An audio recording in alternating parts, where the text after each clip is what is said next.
और अघोरी की अंतिम लड़ाई। कहानी शुरू होती है एक घने जंगल में स्थित एक छोटे से गांव से।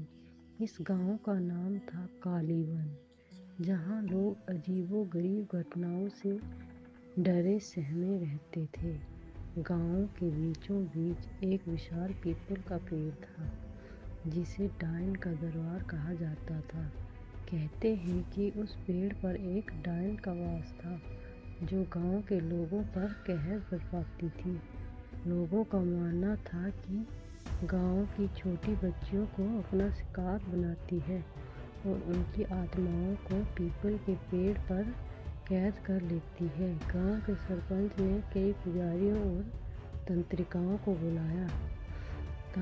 को बुलाया, लेकिन कोई भी डायन को हराने में कामयाब नहीं हुआ। अघोरी का आगमन गांव में धीरे धीरे दहशत बढ़ती जा रही थी। तभी एक दिन गांव में एक अघोरी बाबा का आगमन हुआ। बाबा का नाम था कालीनाथ, जो अपनी साधना और शक्तियों के लिए दूर दूर तक प्रसिद्ध थे। कालीनाथ ने गांव वालों को भरोसा दिलाया कि वो इस डायन को हमेशा के लिए खत्म कर देंगे। कालीनाथ ने पीपल के पेड़ के नीचे एक यज्ञ का आयोजन किया और गांव वालों को हिम्मत दी, लेकिन डायन इस चुनौती को सहन नहीं कर पाई। यज्ञ शुरू होते ही अजीब अजीब आवाजें आने लगी, जैसे किसी ने जंगल में कोहराम मचा दिया हो। डायन का प्रकट होना। रात गहराने लगी और कालीनाथ ध्यान में बैठे हुए मंत्रोच्चारण कर रहे थे। अचानक तेज हवा चली और पूरा वातावरण डरावना हो गया।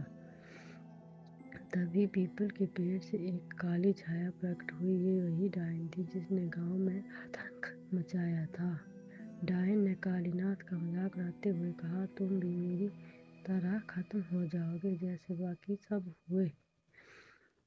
लेकिन कालीनाथ शांत रहे। उन्होंने कहा, तेरा अंत आज निश्चित है। तेरी काली शक्तियाँ तेरे जप और मंत्रों के आगे टिक नहीं पाएंगी। डायन और अघोरी के बीच भयानक लड़ाई शुरू हुई।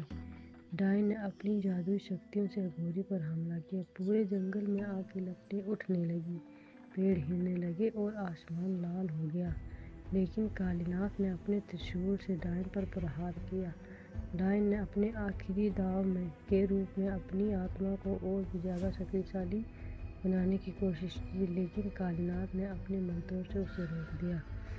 उन्होंने महाकाल का आह्वान करते हुए कहा, हे शिव, इस पिशाचिनी को मुक्त कर, इसे इसके पापों का फल दे। त्रिशूल की शक्ति और मंत्रों के प्रभाव से डायन बुरी तरह चिल्लाई और जलकर राख हो गई।